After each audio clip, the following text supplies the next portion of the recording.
Mga kapatid sa pananampalatayang Islam, inuutusan ko kayo at gayon din ang aking sarili na katakutan si Allah subhanahu wa ta'ala dahil iniutos niya sa kanyang dakilang aklat. O mga nanampalataya, katakutan ninyo si Allah subhanahu wa ta'ala ng tunay na pagkatakot at huwag kayong mamamatay liban na lamang na kayo ay mga Muslim.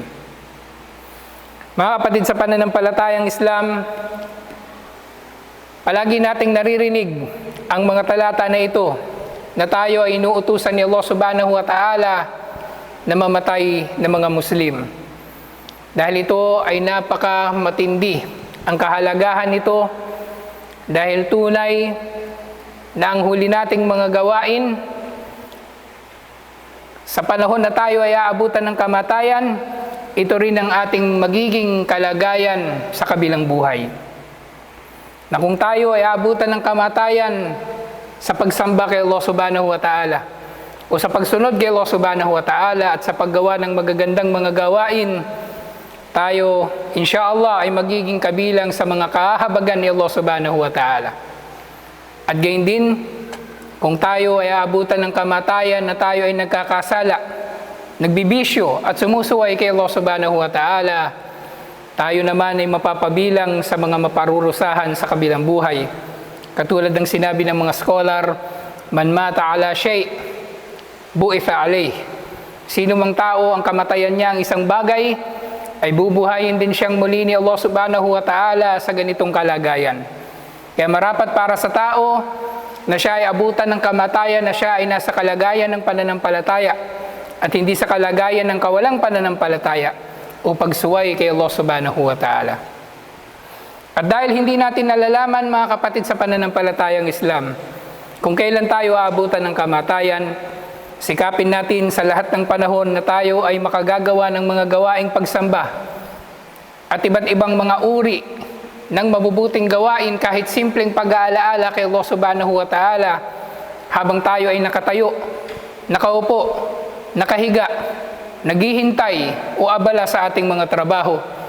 At lalong-lalo na kung tayo ay nasa mga bahay ni Allah subhanahu wa ta'ala na marapat na tayo ay nagtutuon ng ibayo nating atensyon sa Kanya, ng ating pagsamba ay para kay Allah subhanahu wa ta'ala at hindi para sa anumang sasabihin ng tao tungkol sa atin na tayo ay naghahangad ng gantimpala ni Allah subhanahu wa ta'ala higit sa lahat.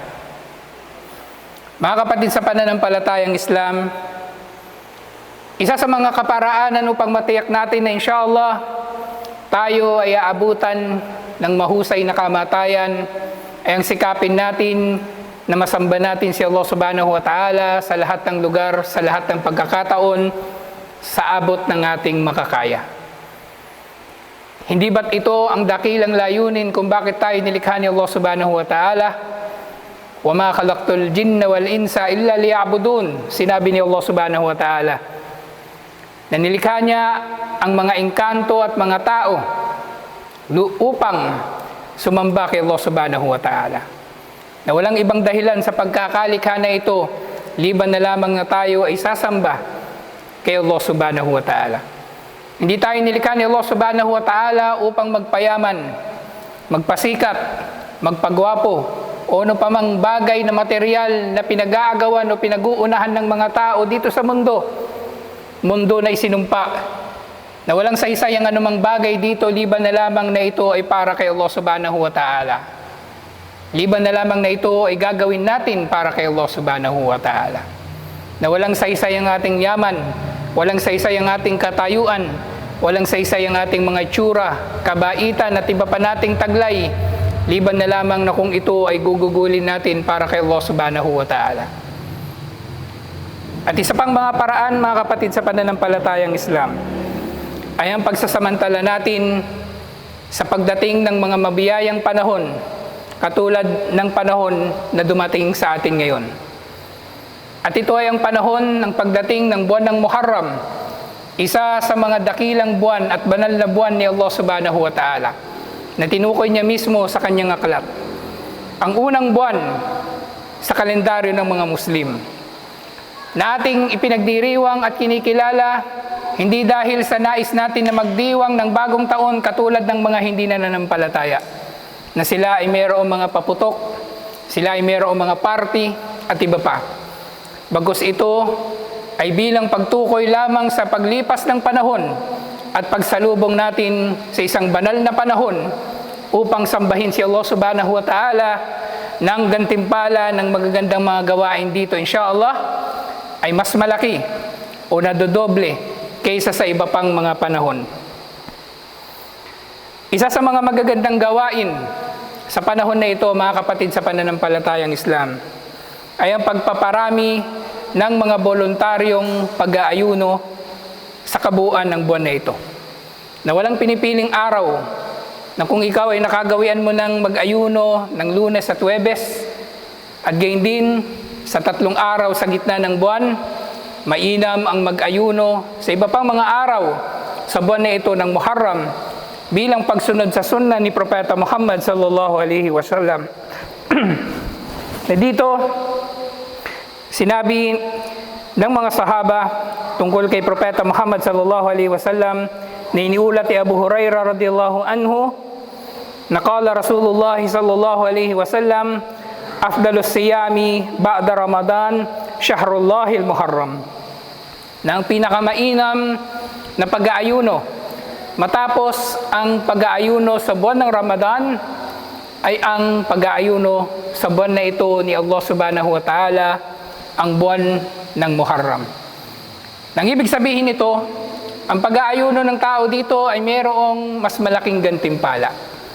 At gayon din ay hinihimok ang tao na mas marami ang kanyang pag-aayuno sa buwan na ito, na mas maparami ang kanyang pag-aayuno sa buwan na ito kaysa sa iba pang mga buwan, liban na lamang sa buwan ng Ramadan. Gayon din, mga kapatid sa pananampalatayang Islam, sa lahat ng mga araw na meron ng buwan na ito ng Muharram, ay mayroong araw na dinadakila sa Islam. Isang araw na dakila na ginugunita natin sa pamagitan ng pag-aayuno rito, at ito ay ang araw na tinatawag na Ashura o ang pang-10 araw sa buwan ng Muharram. Nang 10 araw na ito, mga kapatid sa pananampalatayang Islam, sinabi ni Propeta Muhammad sallallahu alaihi wasallam, siyamu yawma Ashura ahtasibu alallahi ay yukaffira as-sanata allati qabla. Na sa pamagitan ng pag-aayuno niya sa araw na ito ng Ashura, sa ika-10 araw sa buwan na ito ng Muharram, ay inaasahan niya na patatawarin ni Allah subhanahu wa ta'ala ang kanyang mga kasalanan sa nakalipas na taon. Ganito kadakila ang gantimpala sa pag-aayuno sa nag-iisang araw na ito. Nang mga Muslim, tayo ay nagdadakila sa araw na ito bilang pagsunod sa utos ni Propeta Muhammad sallallahu alaihi wasallam na pag-ayunuhan ang araw na ito. At liban pa rito, tayo ay sumusunod sa sunnah ni Propeta Muhammad sallallahu alaihi wasallam nang malaman niya na ang mga Hudyo ay nagdadakila din sa araw na ito nang siya ay dumating sa Madina. Nang tinanong niya ang mga tao na bakit sila ay nagkakaroon ng mga pagtitipon sa araw na ito ng Ashura, tinanong niya ang mga Hudyo, ma hadha, ano itong ginagawa ninyo? At tumugon sila, qalu hadha yawmus salih, ito ay magandang araw. Na tinukoy nila ng araw ng Ashura ay isang magandang araw para sa kanila na mayroong magandang nangyari rito sa kasalukuyang kasaysayan at sa nakalipas na kasaysayan.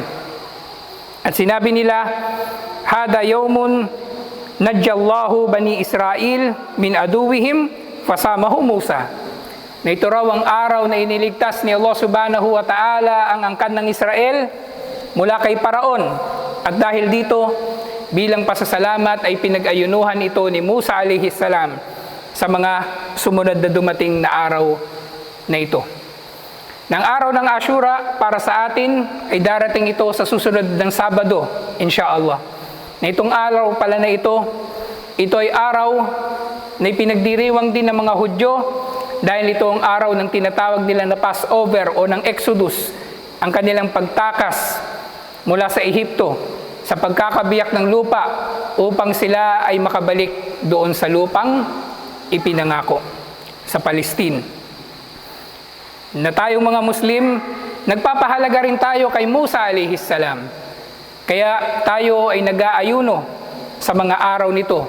Kaya nga nang nalaman ito ni Propeta Muhammad sallallahu alaihi wasallam, sinabi niya, "Fa ana ahaqqu bi Musa minkum." Ako ay higit na karapat-dapat sa pagsunod kay Musa alayhis salam kaysa sa inyo. Kaya iniutos ni Propeta Muhammad sallallahu alaihi wasallam ang pag-aayuno sa araw na ito, ang araw ng Ashura, araw na dakila, araw ng tagumpay ng mga mananampalataya, araw ng pagpapakita ng kapangyarihan ni Allah subhanahu wa ta'ala, araw ng kapatawaran at habag para sa sino mang mag-aayuno sa araw na ito. Isa sa mga nangyaring pagsasabatas sa pag-aayuno sa Ashura ay ang pagsasabatas ni Propeta Muhammad sallallahu alaihi wasallam na hindi natin pag-aayunuhan ang araw ng Ashura sa araw lamang na ito. Na siya ay nagsabi na kung siya ay mabubuhay lamang sa susunod na taon, at ito ay nasabi niya sa huling taon ng kanyang buhay, sinabi niya na kung siya ay nabubuhay pa, ay pag-aayunuhan niya rin ang araw na nauna rito. Subalit namatay na si Propeta Muhammad sallallahu alaihi wasallam bago pa niya nagawa ito.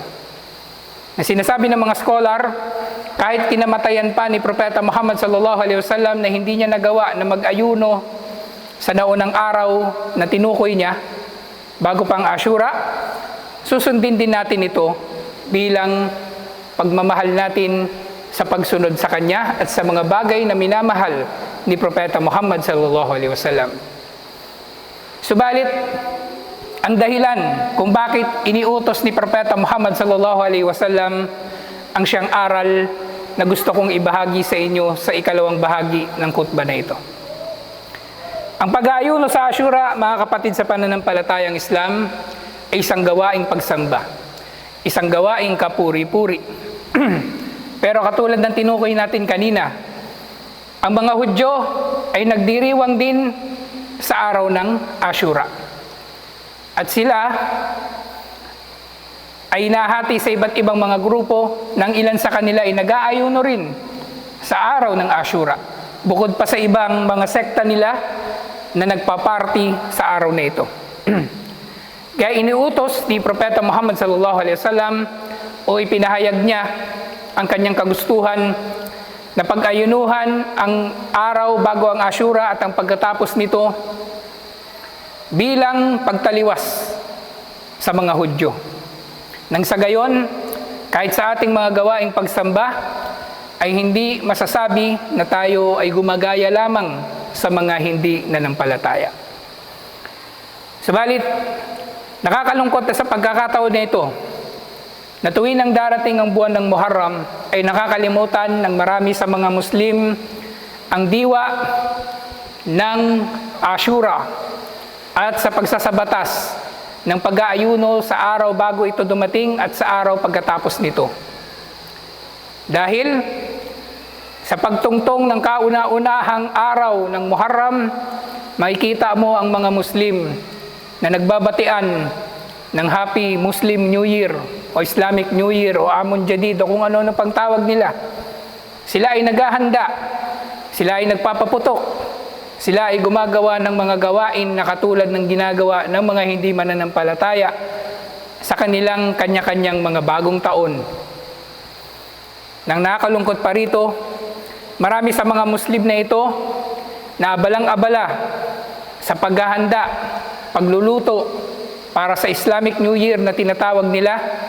Hindi mo silang nakitang nag-alay ng kurban noong araw ng Idul Adha. Hindi mo silang nakitang nagbayad ng zakah. Hindi mo silang nakitang nagbigay ng sadaqah. Pero sa paggawa ng bid'ah, makikita mo silang nagmamadali na para bang dito nakasalalay ang malaking gantimpala at ang pagpasok nila sa paraiso ni Allah subhanahu wa ta'ala. Nagmamadali sila sa gawain na hindi naman sila binigyan ni Allah o ni Propeta Muhammad sallallahu alaihi wasallam ng otoridad na gawin ang bagay na ito. Makikita nyo sila na nagse-celebrate ng Muslim New Year na tinatawag nila, na mas masaya sila sa araw na ito kaysa sa pagiging masaya nila sa mismong Eid ng mga Muslim, ang Eidul Fitr at ang Eidul Adha. At isa pang bagay na matutukoy natin palagi tuwing nang darating ang araw ng Ashura, mga kapatid sa pananampalatayang Islam, na bukod sa mga Muslim at sa mga Hudyo, ay meron pang isang nagpapakilalang relihiyon ang nagdiriwang sa araw na ito. At ito, sa kasamang palad, ay sekta na nagpapakilala na mga Muslim. Pero ang kanilang mga katuruan, ang kanilang mga paniniwala at mga gawaing pagsamba ay taliwas sa itinuro ni Allah subhanahu wa ta'ala sa Quran at sa sunnah ni Propeta Muhammad sallallahu alaihi wasallam. At ito ay walang iba kundi ang mga Shia, ang sekta na nagpapakilalang mga Muslim na ang kanilang doktrina naman ay basurahan ng mga doktrina. Dahil dito natitipo ng pinakamasamang mga turo na meron ang iba't ibang mga relihiyon na nagtatambal kay Allah subhanahu wa ta'ala. Na naririto ang paglapastangan kay Allah, ang paglapastangan kay Propeta Muhammad sallallahu alaihi wasallam at sa iba pang mga sugo, ang pagturing sa kapwa-tao bilang mga Diyos at paggawa ng mga bagay-bagay na karumal-dumal na kahit ang mga matitinong hindi Muslim ay nakababatid na ang mga ito ay hindi karapat-dapat na gagawin ng sino man. Ang mga bagay na ito, mga kapatid sa pananampalatayang Islam, na tinukoy natin ay natitipon sa iisang buwan lamang. Kaya kapulutan natin ng aral, insyaAllah, na si Allah subhanahu wa ta'ala, tayo ay inutusan niya na mamuhay sa kung ano ang dahilan kung bakit tayo nilikha, upang sumamba sa Kanya. At ito ay may isa sa katuparan natin sa pamagitan ng pagsasamantala sa mga pagkakataon na siya ay ating sasambahin, katulad ng pagdating ng mga banal na panahon, katulad ng buwan ng Muharram. At sa pagdating ng mga panahon na ito, samantalahin natin ang mga gawaing tukoy dito mula sa sunnah ni Propeta Muhammad sallallahu alaihi wasallam, tulad ng pag-aayuno. At iwasan natin ang lahat ng uri ng bid'ah o pag-iimbento sa relihiyon. Dahil sinabi ni Propeta Muhammad sallallahu alaihi wasallam, fa inna asdaqal hadithi kitabullah, tunay na ang pinakamatuwid na pananalita ay ang salita ni Allah subhanahu wa ta'ala.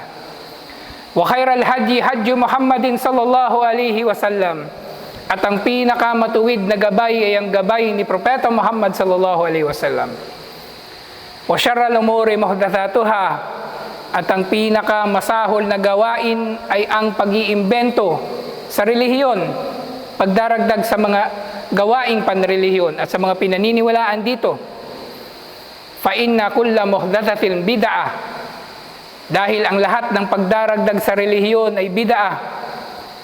Wa kullu bid'atin dalalah, at ang lahat ng bid'a ay pagkaligaw. Wa kullu dalalatin finnar, at ang lahat ng pagkaligaw ay patungo sa impyerno. Na dito nakita natin, pare-parehong nagpapahalaga ang Hudyo, ang Muslim at ang mga Shia sa araw na ito. Subalit mayroong isang tamang paraan ng pagpapahalaga rito. Nag-iisa lang at wala ng iba. At ang iba pang mga gawain, liban pa sa isinasabuhay ng mga Muslim na mula sa sunnah ni Propeta Muhammad sallallahu alaihi wasallam, katulad ng ginagawa ng mga Hudyo at ng mga Shia, lahat ng ito ay mga pagdiriwang na lamang bilang pagsunod sa kanilang mga pagnanasa at hindi mga pagdiriwang ng pagdakila sa Panginoon ng mga nilikha.